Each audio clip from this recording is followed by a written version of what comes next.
الحمدللہ رب العالمین وصلی اللہ علی النبی۔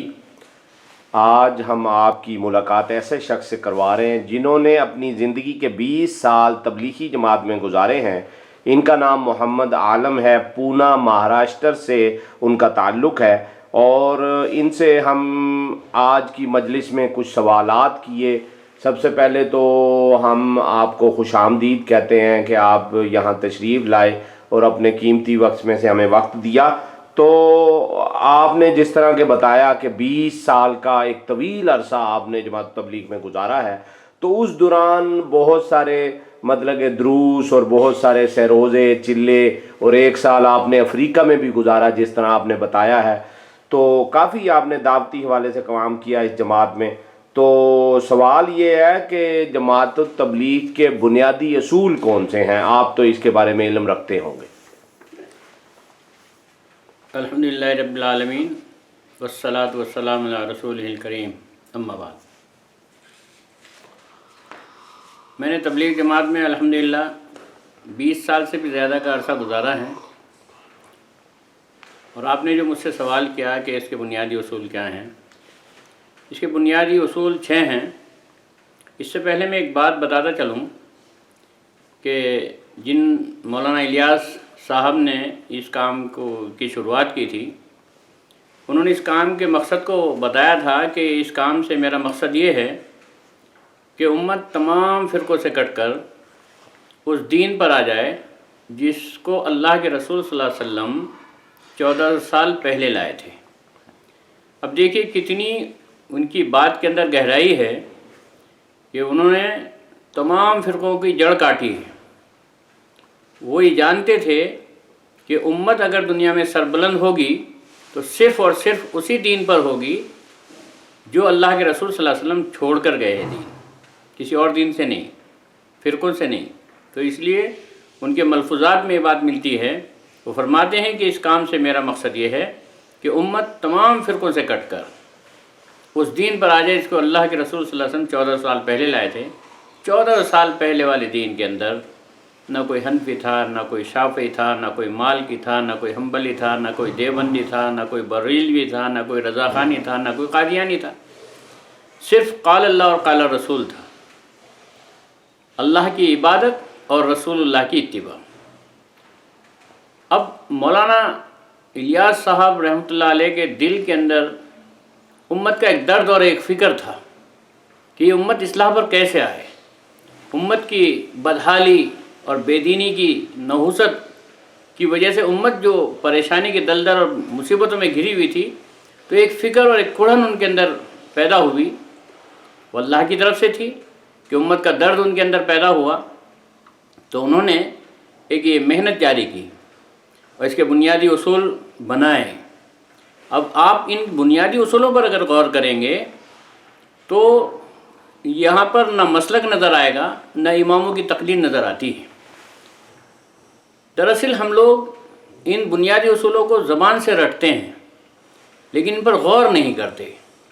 اگر ہمیں ان پر اللہ تعالیٰ غور کرنے کی توفیق دے دے تو ہم یہ فرقہ بندی کی جکڑ بندیوں سے نکل جائیں گے، اور مولانا الیاس رحمۃ اللہ علیہ کا جو مقصد تھا وہ مقصد پورا ہوگا۔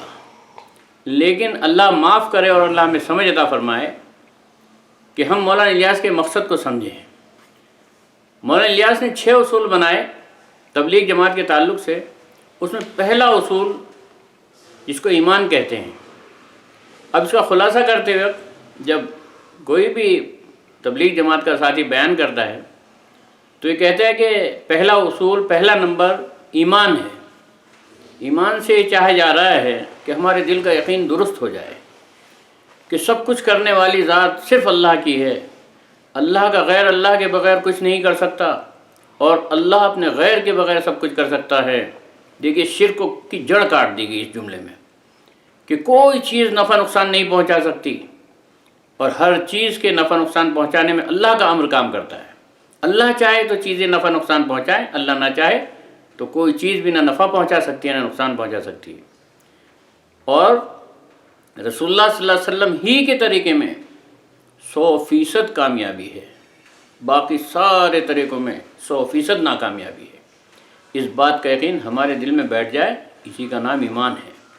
اب دیکھیے پہلے ہی نمبر پر، پہلے ہی اصول میں ہی، اصول کے پہلے ہی نمبر میں شرک کی بھی جڑ کاٹ دی اور تقلید کی بھی جڑ کاٹ دی گئی کہ عبادت ہوگی تو صرف اللہ کی، اور اتباع ہوگا تو صرف رسول اللہ صلی اللہ علیہ وسلم کا۔ دوسرا اصول، دوسرا نمبر نماز، اس میں کہتے ہیں نماز سے یہ چاہا جا رہا ہے کہ ہماری زندگی صفت صلاۃ پر آ جائے، کہ جس طرح ہم نماز میں اللہ کے حکم کے پابند ہوتے ہیں اور نبی صلی اللہ علیہ وسلم کے طریقے کے پابند ہوتے ہیں، اسی طرح ہماری ساری زندگی اللہ کے حکم پر اور نبی صلی اللہ علیہ وسلم کے طریقوں پر گزرنے لگے۔ اب ہم دراصل تحقیق نہیں کرتے، اگر ہم تحقیق کریں تو ہمیں پتہ چلے گا کہ رسول اللہ صلی اللہ علیہ وسلم کا طریقہ کیا ہے، اور جب رسول اللہ کا طریقہ ہمیں معلوم ہوگا تو ہم کیونکہ اس بات کی دعوت دیتے ہیں کہ کامیابی تو صرف رسول اللہ کے طریقے میں ہے، تو پھر ضرور ہم رسول اللہ صلی اللہ علیہ وسلم کے طریقے پر ہی عمل کریں گے۔ پھر ہم کسی سے یہ نہیں کہیں گے کہ فلاں مفتی صاحب یہ کہتے ہیں، فلانا مولوی صاحب کہتے ہیں۔ اور آج بھی مولانا سعد صاحب جو ذمہ دار ہیں تبلیغ جماعت کے، ان کا جو الفاظ ہیں وہ سنہری لفظوں سے لکھنے قابل ہیں۔ وہ کہتے ہیں کہ ہمارے لیے کسی مفتی، کسی مولوی، کسی پیر کا قول دلیل نہیں، ہمارے لیے دلیل اللہ، اس کے رسول اور صحابہ ہیں۔ اور اس بات کو کہتے ہیں بات پکی ٹھکی کہا کرو۔ کیا مراد ہے اس بات سے؟ پکی ٹھکی بات قرآن اور حدیث کی ہے، اس کے علاوہ باتیں پکی نہیں ہیں۔ تو یہ بات وہ بھی کہتے ہیں۔ اب تیسرا اصول علم اور ذکر کا ہے۔ وہ کہتے ہیں کہ علم ایک راستہ ہے، ذکر ایک روشنی ہے، اور علم کے ذریعے سے ہمارے اندر تحقیقات کا جذبہ پیدا ہو جائے، ہم حق کو حق سمجھ کر حق کو ماننے والے، اس کا اتباع کرنے والے بن جائیں، اور باطل کو باطل جان کر باطل سے بچنے والے بن جائیں۔ علم ذکر سے تحقیق کا جذبہ پیدا کرنا مقصود ہے۔ امت کے اندر اگر یہ جذبہ پیدا ہو جائے تحقیق کا، تو پھر اس کو قرآن و سنت پر آنے کے لیے دیر نہیں لگے گی۔ کچھ مفاد پرست لوگ یہ تحقیقی جذبے سے روکنے کی جد و جہد میں لگے ہوئے ہیں، جیسے کہہ دیتے ہیں قرآن کو سمجھ کر پڑھنا ہمارا کام نہیں، یہ تو علماء کا کام ہے، ہم نہیں سمجھ کر پڑھ سکتے۔ یا کسی عالم کے پاس کوئی سوال لے کر جاتا ہے تو اب جو اس کے دل میں آتا ہے وہ جواب دے دیتا ہے۔ اب اگر ان سے پوچھا جائے کہ یہ بات کہاں لکھی ہے، یہ بات قرآن سے ثابت ہے یا حدیث سے ثابت ہے، تو اس کو اناپ شناپ جواب دے کر چپ کیا جاتا ہے، اس کو ڈانٹا جاتا ہے، اس کو تنبیہ کی جاتی ہے۔ تبلیغ کے اصول میں آدمی غور کرے کہ اس سے تحقیقات کا جذبہ پیدا ہو جائے، اور تحقیقات کا جب جس آدمی کے اندر بھی جذبہ پیدا ہوا ہے وہ رائے ہدایت پر لگ گیا ہے۔ تحقیق کا جذبہ اگر غیر مسلم کے اندر پیدا ہوتا ہے تو وہ ہدایت یافتہ بن جاتا ہے۔ ہم ایمان والے ہیں، ہمارے اندر اگر تحقیق کا جذبہ پیدا ہوگا تو ہم بھی قرآن و سنت پر آ جائیں گے۔ یہ اصول کو دراصل تبلیغ والے زبان سے کہتے ہیں، رٹ لیتے ہیں، لیکن ان پہ غور نہیں کرتے۔ اللہ ان کو سمجھ عطا فرمائے۔ بہت قیمتی سرمایہ ہے امت کا یہ، لیکن شخصیت پرستی ان کے اندر کوٹ کوٹ کر بھر دی گئی، جس کی وجہ سے حق کی طرف آنا ہی پسند نہیں کرتے۔ اللہ معاف فرمائے۔ محنت تو کر رہے ہیں، اور اللہ تعالیٰ نے فرمایا والذین جاہدوا فینا لنہدینہم سبلنا وان اللہ لمع المحسنین۔ اللہ فرماتا ہے جو ہماری راہ میں مشقتیں برداشت کرے گا ہم اس کو ضرور بھی ضرور ہدایت دیں گے۔ بیچارے محنت بہت کرتے ہیں، اور جو لوگ اس کام سے نکل کر کتاب و سنت کی توفیق اللہ نے دی، وہ آگے بڑھ کر بہت سا کام کیا انہوں نے اور کر رہے ہیں الحمدللہ۔ باوجود عالم نہ ہونے کے وہ عالمانہ انداز سے کام کرتے ہیں۔ ابھی 3 اصول ہو گئے، چوتھا اصول ہے اکرام مسلم۔ اس سے چاہا جا رہا ہے کہ ہمیں لوگوں کا حق ادا کرتے ہوئے اپنے حق کو معاف کرنا آ جائے۔ ہم بڑوں کی ادب کریں، چھوٹوں پر شفقت کریں، علماء دین کی قدر کریں۔ دیکھیے کتنے جامع اصول ہیں، اس سے کتنی آپس میں محبت پھیلے گی، کتنی برائیاں دور ہوں گی، کتنے لوگ آپس میں ایک دوسرے سے محبت کرنے والے بنیں گے۔ اور 5واں اصول اخلاص نیت، کیونکہ اگر عمل اللہ کے لیے نہ ہو تو ایسا عمل مردود بن جاتا ہے، ایسا عمل اللہ کے ہاں کوئی قبول نہیں ہوتا۔ عمل ذرہ برابر ہو لیکن وہ اخلاص کے ساتھ ہو، وہ اللہ کی رضا کے لیے ہو، تو اس کا ثواب اللہ پہاڑ کی برابر عطا فرماتا ہے۔ اور اگر عمل پہاڑ کی برابر کرے لیکن لوگوں میں شہرت، نام و نمود اور عزت کا جذبہ ہو تو یہ عمل ختم ہو جاتا ہے. تو یہ 5واں نمبر تبلیغ کا 5واں اصول اخلاص نیت، کہ اپنے تمام نیک کاموں کو اللہ کی رضا کے لیے کرنے والے بن جائیں. اور 6واں اصول تفریغ وقت دعوت اللہ. جس کام کے لیے اس امت کو اللہ تعالیٰ نے ساری امتوں سے افضل بنایا، کنتم خیر امہ اخرجت للناس تعمرون بالمعروف وتنہون عن المنکر وتؤمنون باللہ. اے امت محمدیہ، تم بہترین امت ہو، تم کو لوگوں کی بھلائی کے لیے نکالا گیا ہے. تم بھلی باتوں کا حکم کرتے ہو اور برائی سے روکتے ہو، اور تم اللہ پر ایمان رکھتے ہو. اور کتنی تعریف کی گئی دعوت دینے والوں کی. اللہ تعالیٰ نے داعی کی تعریف کرتے فرمایا قل ھذہ سبیلی ادعو الی اللہ علی بصیرہ انا ومن اتبعنی وسبحان اللہ وانا من المشرکین. کہ کہہ دو کہ یہ میرا راستہ ہے، کہ میں اللہ کے بندوں کو اللہ کی طرف بلاتا ہوں حکمت کے ساتھ. میرا کام یہ ہے، اور جو میرے متبعین ہیں ان کا بھی یہی کام ہے. اور کہو کہ میں مشرکین میں سے نہیں ہوں. تو دعوت اللہ یہ ایسا شعبہ ہے دین کا کہ اگر اعوذ باللہ دعوت کو نکال دیا جائے دین کے اندر سے، تو اسلام کی عمارت کا ڈھہ جانا لازم آئے گا. دعوت سے ہی دین زندہ ہوتا ہے. اور دعوت کس کی دینی چاہیے یہ بھی سمجھنا ضروری ہے. دعوت اللہ اس کے رسول کی دینی چاہیے، قرآن اور حدیث کے ذریعے سے دینی چاہیے. تو جزاک اللہ خیر. جس طرح آپ نے ذکر کیے ماشاءاللہ بہت اچھے اصول ہیں اور بڑی اچھی اس میں تعلیمات ہیں، لیکن جس طرح آپ نے کہا کہ پہلے اصول میں تقلید کی جڑ کٹ گئی ہے، تو جب یہ چیزیں ساری مطلب کہ اس میں بیان بھی کی گئی ہیں کہ رسول اللہ صلی اللہ علیہ وسلم کے طریقے میں ہی کامیابی ہے، تو پھر اس کے باوجود اتنا برس ہو گئے ہیں، یہ کیوں مطلب کہ تقلید پر قائم ہے اور قرآن و سنت کو نہیں مطلب کہ وہ تحقیق نہیں کرتے اور قرآن و سنت کی راہ کی طرف نہیں آتے، اس کو نہیں پڑھتے؟ آخر کیا وجہ ہے؟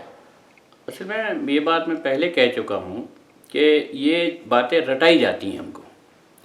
اور اگر کوئی بندہ اس کی تحقیق کرنے پر آ جائے تو پھر اس پر یہ کہہ کر بندش لگائی جاتی ہے کہ اب یہ تحقیق میں آ گیا، اب یہ ناپاکی کو چاٹے گا. اس طرح کے الفاظ کہہ کے اگر اس کو تحقیق سے دور رکھا جاتا ہے، تو میں تو کہہ دیتا ہوں کہ یہ اصول صرف بیان کرنے کے لیے ہیں یا زندگی میں لانے کے لیے. اور جب تک آدمی کی زندگی اعمال سے متاثر نہیں ہوگی اور زندگی میں اعمال نہیں آئیں گے، تو اس رٹے ہوئے کی مثال تو صرف ایسی ہی ہوگی جیسے کسی طوطے کو کلمہ رٹا دیا جائے اور وہ کلمہ لا الہ الا اللہ محمد رسول اللہ کہتا رہے، لیکن جب اس پر بلی حملہ کرتی ہے تو وہ لا الہ الا اللہ بھول جاتا ہے اور بس اس کی جو اصلی آواز ہے وہی رہ جاتی ہے. تو یہ اوپر سے لوگ اس چیز سے روکتے ہیں دراصل کہ تحقیق کے بارے میں تحقیق مت کرو، لیکن اسی کی وجہ سے یہ ہم لوگ صحیح راستے پر نہیں آ پاتے. قرآن مجید ترجمے کے ساتھ پڑھایا جاتا ہے دروس میں جو سہ روزہ اور چلہ وغیرہ ہوتا ہے، یا جب آپ نکلتے ہیں تو کیا درس قرآن بھی ہوتا ہے پروگراموں میں؟ درس قرآن نہیں ہوتا، البتہ بس نماز میں جو سوریں پڑھائی جاتی ہیں، نماز میں جو سوریں پڑھتے ہیں وہ سکھائی جاتی ہیں. 10 سوریں سکھا دیتے ہیں، تحیات، دعائے قنوت وغیرہ، درود شریف وغیرہ، کہ تمہیں نماز پڑھنا آ جائے. باقی قرآن کو سمجھ کر پڑھنے کا تو سوال ہی پیدا نہیں ہوتا، وہاں پر روکا جاتا ہے اس سے. مبلغ یہ دعوت نہیں دیتے کہ قرآن مجید ترجمے کے ساتھ پڑھے تاکہ اللہ تعالیٰ کے احکامات کو ہم سمجھیں؟ قرآن عربی میں اس لیے نازل ہوا کہ رسول اللہ صلی اللہ علیہ وسلم اور صحابہ کرام رضوان اللہ اجمعین اور اس علاقے کے لوگوں کی زبان عربی تھی، اس لیے اس کو عربی میں نازل کیا. لیکن ہمیں تو پتہ نہیں لگے گا کہ 30 سپاروں میں اللہ تعالیٰ ہم سے کیا چاہتا ہے، اللہ کو کیا مطلوب ہے، جب تک ترجمہ نہیں پڑھیں گے. تو جماعت کے مبلغ یہ دعوت نہیں دیتے کہ سب بھائی ترجمہ قرآن پڑھے؟ نہیں، اس کی دعوت نہیں دی جاتی، بلکہ اگر کوئی ساتھی ترجمہ سے قرآن پڑھنے لگے یا قرآن کی آیت پڑھ کر بیان کرنے لگے تو اس پر بندشیں لگائی جاتی ہیں، اس کو روکا جاتا ہے کہ ہمارا کام نہیں اس کو سمجھ کر پڑھنا، گمراہ ہو جائیں گے اگر اس کو سمجھ کر پڑھیں گے. تو اس طرح کے الفاظ کہے جاتے ہیں، یعنی بس وہ کہ ہمارے مقلد رہو، ہماری تقلید، جو ہم کہتے ہیں اس کو مانو. جبکہ مولانا سعد صاحب کے تعلق سے ایک بات سننے میں ملی، اور اللہ ان کی عمر برکت عطا فرمائے، ایک تو وہ بات کہ جو انہوں نے کہی کہ ہمارے لیے کسی مفتی، کسی مولوی، کسی پیر کا قول دلیل نہیں، ہمارے لیے دلیل اللہ اس کے رسول ہیں اور صحابہ ہیں. ایک تو یہ بات ان کی. دوسری ایک بات کہ ایک شخص ہمارے پاس چندے کے لیے آیا کرتے تھے، دیوبندی تھے وہ لیکن کھلے ذہن کے تھے. تو انہوں نے ایک بات بتائی کہ یہ دلی کے پاس میں جو بستی ہے جہاں یہ سامان بنتے ہیں، کیا نام ہے اس بستی کا، میرے دھیان سے نکل گیا، بہت نزدیک ہے. تو وہاں پر ایک مولانا صاحب وہ مرکزی مسجد میں قرآن کی تفسیر کیا کرتے تھے. تو جماعت کے ساتھیوں نے ان کو تفسیر سے منع کیا اور یہ کہا کہ صرف فضائل اعمال پڑھا کرو. تو مولانا صاحب نے کہا کہ میں عالم ہوں اور میں تفسیر ہی پڑھوں گا. تو لہذا ساتھی مرکز پہنچے نظام الدین اور مولانا سعد صاحب سے شکایت کی کہ مولانا صاحب دیکھو وہ مولانا جو ہیں ہمارے امام صاحب وہ تفسیر پڑھتے ہیں اور فضائل اعمال نہیں پڑھتے. تو مولانا صاحب نے کہا، مولانا سعد صاحب نے، کہ میں فجر کی نماز وہیں پڑھوں گا اور تمام ساتھیوں کو وہاں آنے کے لیے کہہ دینا، بستی کے جو ساتھی ہیں. تو لہٰذا مولانا سعد صاحب نے پہلی صف میں نماز پڑھی مرکزی مسجد میں اور ساتھی بہت تعداد میں موجود تھے وہاں پر. تو جیسے امام صاحب نے سلام پھیرا تو مولانا صاحب کھڑے ہو گئے، مولانا سعد صاحب، اور انہوں نے قرآن مجید کو اٹھایا اور کہا تمام لوگوں کو کہ یہ کیا ہے. تو لوگوں نے کہا کہ حضرت قرآن شریف ہے. تو مولانا نے کہا کہ یہ کس لیے نازل کیا گیا، کس لیے نازل ہوا ہے. مجمع خاموش رہا. مولانا سعد صاحب نے 20 منٹ تک تمام جماعت کے ساتھیوں کو ڈانٹا ہے. وہ جو چندہ کرنے والے وہ بتا رہے تھے کہ، اور یہ کہا کہ اس کتاب پر کسی کتاب کو ترجیح مت دینا، کیا اس سے بڑھ کر بھی کسی کتاب میں تمہارے لیے ہدایت ہے. تو اوپر سے تو ایسا معاملہ، ابھی نیچے والے کیا گڑبڑ کرتے ہیں، بس اللہ خیر کرے ان پر. اگر کاش یہ جماعت تبلیغ قرآن و حدیث پر آ جائے، کیونکہ یہ قربانی بھی دیتے ہیں، اور قرآن و حدیث کا اگر ان کے پاس علم آ جائے تو میں یہ بات کہہ سکتا ہوں، وثوق کے ساتھ کہہ سکتا ہوں، اللہ کی ذات سے امید ہے کہ ساری دنیا میں اسلام کا پرچم لہرا سکتی ہے جماعت. کیونکہ بہت بڑی قربانی دیتے ہیں، در بدر کی ٹھوکریں کھاتے ہیں، لوگوں کی خوشامدیں کرتے ہیں، پیدل سفر کرتے ہیں، اپنا مال خرچ کرتے ہیں اور کسی کے کھانے کی کوئی امید نہیں رکھتے.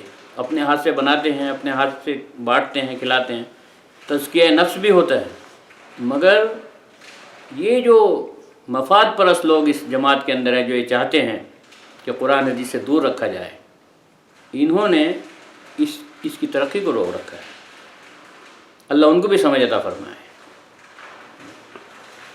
وآخر دعوانا الحمدللہ.